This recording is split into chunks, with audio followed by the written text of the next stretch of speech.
Hey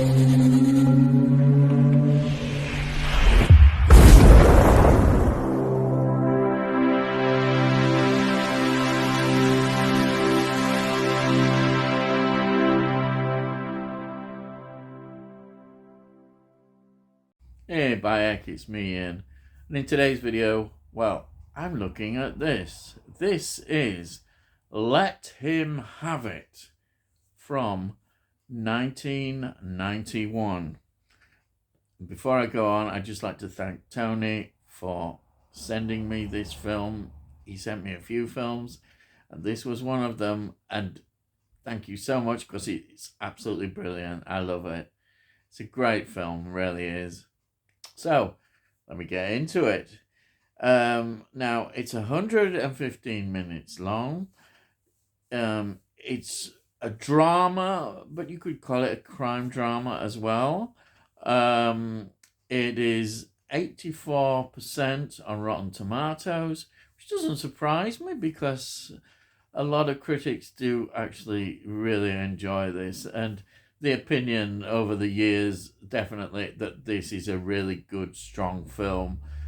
I know very few negatives about this film. It is very well thought of. Now, it's written by Neil Purvis and Robert Wade. Those two have got themselves quite a career since they wrote this film. James Bond, yes. The first James Bond film is The World Is Not Enough, 1991. Then they did Die Another Day, 2002, which I absolutely love and nobody else seems to do. Then Casino Royale, 2006. Quantum of Solace, 2018. Skyfall, 2012. Spectre, 2015. No Time to Die, 2021. Yes, so there we are. What a career. Now, this is directed by Peter Medak. Peter Medak had quite a bit of a career, as well as in TV as well. One of his early films, which is quite interesting, is A Day in the Life of Joe Egg from 1972. But he's really well known, I think, for The Craze, 1990. Very well known for that. But I'd just like to slip in that he did direct Species 2 from 1998, which is a bit of a cult classic, though. It's the first one, but yeah, Species 2 is a great. Yes. I say lots of TV work, really. Very much so. Now, the music is by Michael Kamen. The locations are very good in this as well. They did filming in Liverpool. They did filming in Wallasey, Merseyside. They did in Reading, in Berkshire, and of course in London as well. So there's very good locations in this film. The look is fantastic because don't forget this is it starts off in fact in the wartime in 1941, and then we get into the post-war period, and in the 50s. It is amazing. The look, the style, everything is really good. Now, let's talk about the actors who were in this film. Christopher Eccleston, yes, he plays the tragic part of Derek Bentley, and this is his feature film debut as well. And what a great job he does! What a job! Well, films that followed this: Shallow Grave, 1994. The Others, 2001. These are just a few highlights that pop out. Of course, 28 Days Later, 2002.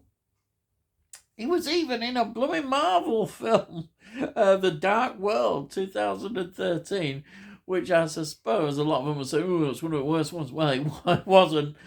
I'm not a big fan of the Thor stuff anyhow, but they got it really worse. Honestly, they did. But yeah, the thing is, Christopher Eccleston, I think his real talent is a lot in TV and theatre. It really is. And in some of the TV series as he's done, ended up really getting him the role of Doctor Who, because he brought back Doctor Who really in 2005. It all rested on him, and what a great job he did. I think, this is just my personal viewpoint, he is the best of all the modern eras, of the modern era post 2005 Doctors. Yes, he's my favourite. It's such a shame that he only did one season, but we all know why, because of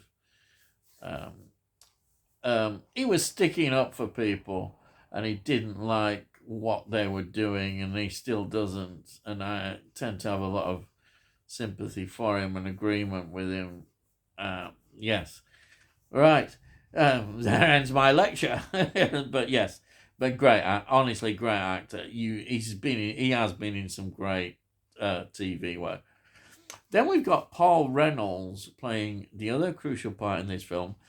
Is Christopher Craig. A couple of films that pop out is Croupier 1998 and Eddie the Eagle. Yes, that's a funny film. That was in 2016, but again, it's all TV kind of series that he's in, but those films just stood out. Then we've got a very powerful actor who's really excellent. Is Tom Courtenay, who plays William Bentley, Derek's father. He's got just a brilliant film career. Couple of films that stand out: The Loneliness of Long Distance Runner, that was 1962. He was in Billy Liar 1963, which will be coming up on this channel soon, a review. Yes. Then we've got Dr. Zhivago 1965, The Dresser, which was an award-winning film, 1983, and also King of Thieves in more recent years, 2018, which stars Michael Caine as a group of older criminals. Yes, yeah, old age. There's no wrong with old people, I'll tell they, by ignorant. Anyhow, that's it. So, what a career. And as I say, a lot of TV, theatre. He's a quality actor. And the next actress, yes, Lillian Bentley, is played by Eileen Atkins. Lillian Bentley being the mother, and Eileen Atkins, wow, she's another one. Just a few films that pop out. Equus, 1977. What a film. A lot of people find that a bit weird, but I think it's great. It's based on a stage play. That is with Richard Burton in that role. And of course, she's in The Dresser. Everybody seems to be in Dresser. 1983. She was in Gosford Park, 2001. Extremely popular film that. The big stately halls and, all that kind of stuff. That was very popular. Then she was in Robin Hood, the Ridley Scott version of 2010. I must see that. I've never seen that one. And Paddington 2, 2017, which is perhaps more well thought of than the first Paddington film. Yep, that's very popular. Then we've got Claire Holman playing Iris Bentley, his sister, another important part in the film. TV episodes, series, that's what she seems to be in a lot there. Then we've got Tom Bell playing Detective Sergeant Fairfax, crucial to the film. He got quite a career. Payroll, 1961, which I've reviewed on this channel. Then we've got a Hammer film, Straight On Till Morning, 1972. That is very interesting film. He's in that. Then we've got The Craze again, 1990. Yes, and then just say lots of TV stuff. Amazing. Then we have got another big star, I think, Michael Gough. Michael Gough. Oh yes, Michael Gough. He plays Lord Goddard, the judge, the big judge. The career of Michael Gough is amazing. Uh, Films that stand out: Horror of Dracula, 1958. Um, Phantom of the Opera, 1962. Hammer, all these Hammer. And then it was in Berserk, 1967. That's the Joan Crawford one. He was also in, I've got to say it, Doctor Who.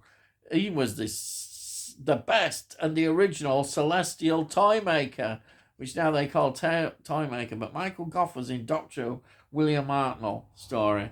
Fantastic, brilliant. I just thought I'd throw that in.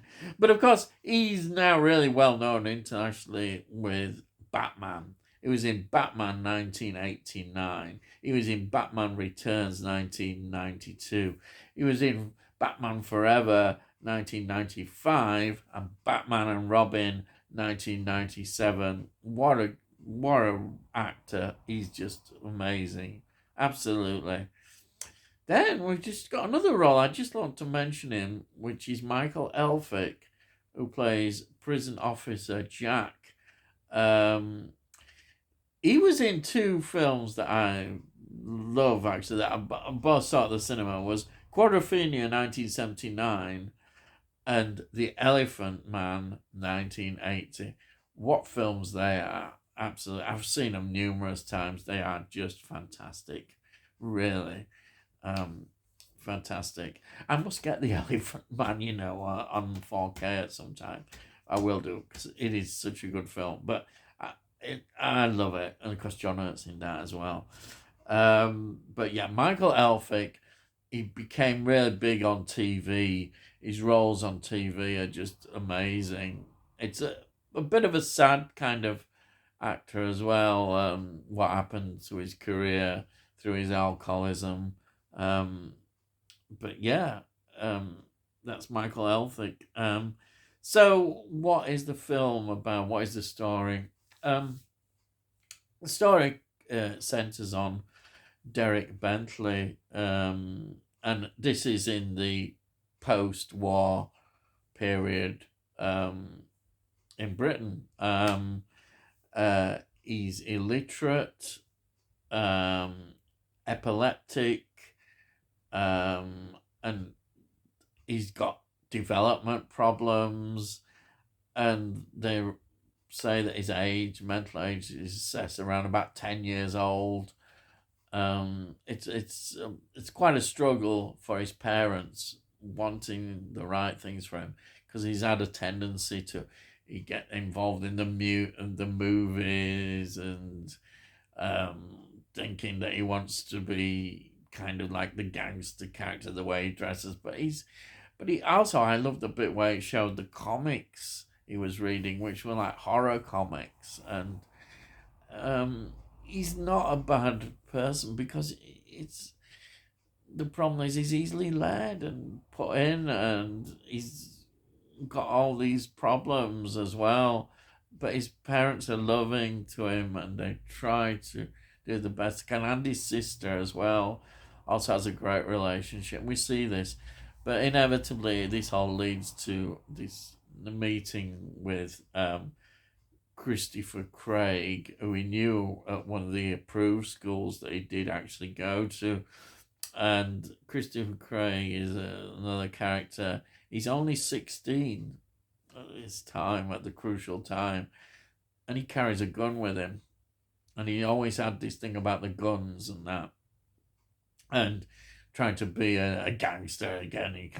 And he lives in this kind of fantasy world, but he brings others into it with his gang, and they want to do things, and they do, and it ends up inevitably in a really bad situation, and he shoots the 16-year-old Christopher Craig shoots a policeman dead, and the crucial part of the film is that with him is Derek Bentley, and he says those lines, "Let him have it. Let him have it." Now, there's a debate. What did he mean? It seems you get the impression that he wants it all to stop. He knows he's gone too far. Wants him to hand over. But it's seen as also as let him have it, meaning he should shoot him. So should he hand over the gun or did he shoot him? That was a debate that came up in trial. And even I think the judge, to some extent, who was held back by certain limitations, had to accept that this was the situation. And inevitably, the jury found him guilty, and he was sent to prison and hung. That all done within a month after the end of the trial. So the appeal didn't work out. There was a campaign. It brought into focus everything, and the death sentence was carried out. It just was a total miscarriage of justice. That's all that we can say, rightly and wrongly. Everything was focused on this, and his family then spent all their lives trying to get him reprieved. I know he was dead, but he should get a full pardon, and he didn't until 1998 when he finally got one. Now, because Christopher Craig was only 16, he couldn't get more. Well, he got 10 years. He couldn't get capital punishment for him. He couldn't get hung. Whereas though Derek Bentley was somebody who didn't pull the trigger, who didn't actually shoot anybody, he was considered assisting him, and he was 19, and he was considered part of it, and they saw it as murder. It wasn't even seen as manslaughter or anything else. And it's a total injustice, it was. And this has ultimately led to the abolition of hanging and capital punishment in this country. Cases like this reminded people of why injustice, you can't bring back somebody who's been executed because you find out that they did not commit the crime. That is what it's always come down to, and that is what the debate was, and this film echoes that perfectly. It's a film that I just loved because it was so well acted. It's so well directed. Everything is perfect in this film, and it's amazing. It really touching. I said the performances by the actors, right from Christopher Eccleston in that central role, his first film, feature-length film, is just amazing. Absolutely, he's just such an incredible actor at this age, doing this, and as everybody else part of it, and it's truly a great film. It's a film that you think, oh, I'd love more people to actually see this film. I wish it'd get a Blu-ray release with lots of extras, because you don't get that. But I highly recommend this film if you can get all of it or able to watch it. It is such a great film. It's a British film as well, and as always, everything. The acting is just elevated, and the direction in this, everything I love about it. So I'm going on too much and just praising it, but here is the DVD great. Look at that cover, and then there's the back. But sadly, no extras. And, we could have a Blu-ray release with lots of extras. Would be fantastic. Hello, Harrow. But I don't know whether that would happen. But look at a young Christopher Eccleston there. What a film. Just amazing.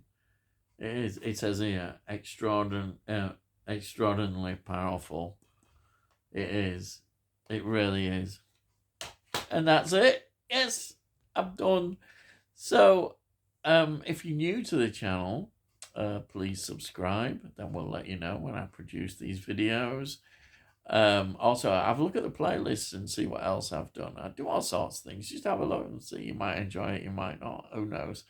If you like this video, please give it a like. Then it gets it out onto YouTube, and then hopefully other people might enjoy it, or perhaps they won't. But it gets it out. And if you've got any comments, please put your comments down. I really love to read your comments. And also, it costs note. So, hey, bye, heck, you can't say fair and that, can you? Costs note. And that's it. I better go now. I've been rattling on far too long. Bye, heck, I have. So all I gotta say is, I'll see thee again.